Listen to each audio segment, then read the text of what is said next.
So this is our message from Ms. Talian Clarke, who I've known for a very long time, since I've moved to Wawa. She was the owner of the Sears and appliance store that has just recently closed. Back in 1993, Sears Canada decided that they no longer needed to have company-operated businesses in Canada.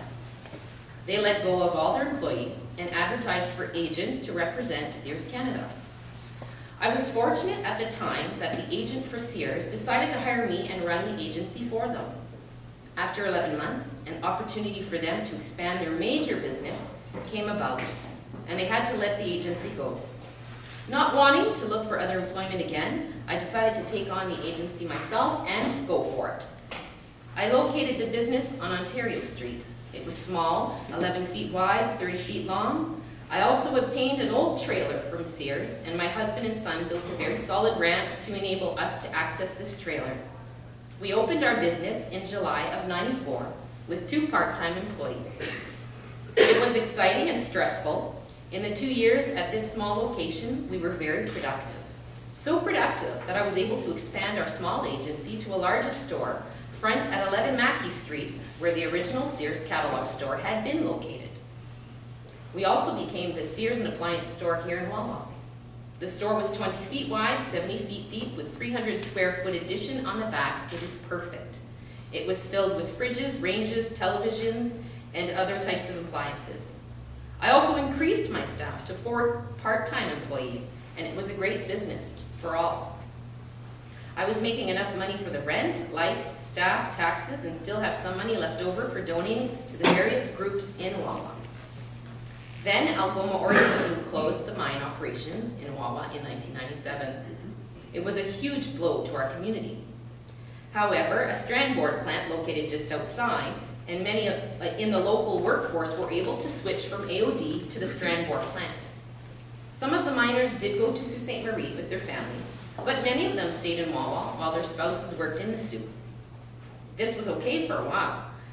However, with the spouses working in a larger center, many did a lot of their shopping in the Soo.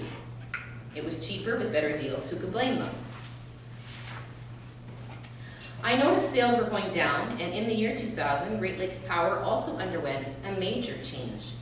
They closed their customer service office in Wawa and relocated to Sault Ste. Marie. I was asked if I would be interested in becoming a GLP agent for Wawa to take payments and enable customers to come into my store to sign contracts. I agreed and gained another worker from GLP. My staff had gone to 5 part-time workers. Things were good. When Algoma Steel took on some of the workers for Algoma Ore Division, the families decided that it was too expensive to be commuting back and forth every week. Many families ended up moving to Sault Ste. Marie, and because of that, our population base started decreasing. With the decrease in population, the decrease in sales was apparent. I lost trained staff due to relocation, and then I also had to decrease staff hours. In 2003, I was down to 3 part-time staff. A local party supply store went out of business and no one bought it out. So I decided to expand the store and brought in a party supply section. I invested in special moment sections to give customers in Wawa a place to shop locally in Wawa. Business was slow and the sales were not climbing very much. I stayed with the program believing the economy would turn around. Wawa has always been a great place to live, shop, work, and raise a family. However, the economy was not turning around. In 2005, we ended up with only 1 grocery store in town, again due to economical restraints.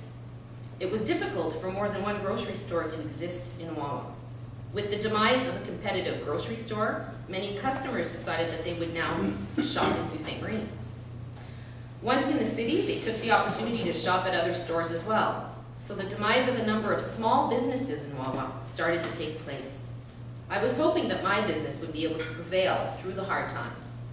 I kept looking for ways to expand customer service in our town. In 2007, T-Baytel, a cellular company based out of Thunder Bay, approached me to be their dealer.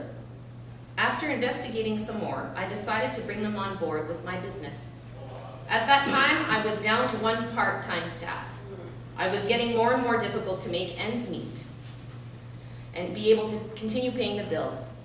Hydro itself had taken a huge jump in expenses, especially when GLP brought in the distribution charges back in 2004. They were twice, sometimes almost 3 times, what the actual electrical costs were. This was devastating to many businesses in Wawa. Our costs were going up, sales were going down, customers stopped shopping as much as they did before. Money was tight. Then the United States went through a debilitating crisis with the mortgages and housing problems that they had. It affected us with huge ramifications in November of 2007. Degraded forest products, and then in December 2007, with Weyerhaeuser's Strand Board closed their mills due to the softwood failing in the economy. So many workers were not just laid off, but had no hope of a recall. So many families moved away from Dubreuilville, Hawk Junction, and Wawa looking for work. It was devastating. The morale of the town was so low, hope dimmed quickly for any miracle in changing the economy. In the summer of 2008, my one part-time employee moved to Southern Ontario as her husband had been transferred from Wawa to Wasaga Beach. I could not find another employee at that time and was able to learn all the skills needed to help me out. I worked the businesses by myself, and at that time, I finally found someone able to learn the basics of what needed to be done. When January came, they found themselves a full-time job elsewhere. It was just as well, as I had very horrible sales for both November and December. These months should have been the Christmas moneymaker months to offset the costs for January through March. I was in the red already at the end of December. It was a very difficult and heart-wrenching decision to close our business. Other business had gone along with the same path, but I was just hoping that I could have survived until the economy turned around. Such was not to be. I had to close not just one business, but 4 businesses inside my one store. The Sears agency went to a local business here in Wawa, but they are just a catalog agency. They do not display appliances. My party supply store went to another small business. The half-price cards went again to another business. And T-Bait Tel is no longer available here in Wawa. Hopefully they will be able to find a dealer that will work with them. I am extremely disappointed that I was unable to continue in business, as it was a very important part of who I am and what I am in this community. I sincerely hope that the powers that be will look at what is happening in Northern Ontario and find a way to help us sustain our standard of living and have a choice within our community to shop and have a healthy and happy lifestyle. Why can we not have government jobs relocated to Wawa, such as call centers, labs, government projects, and so on? With the advancement of technological hardware, we should be able to be very productive.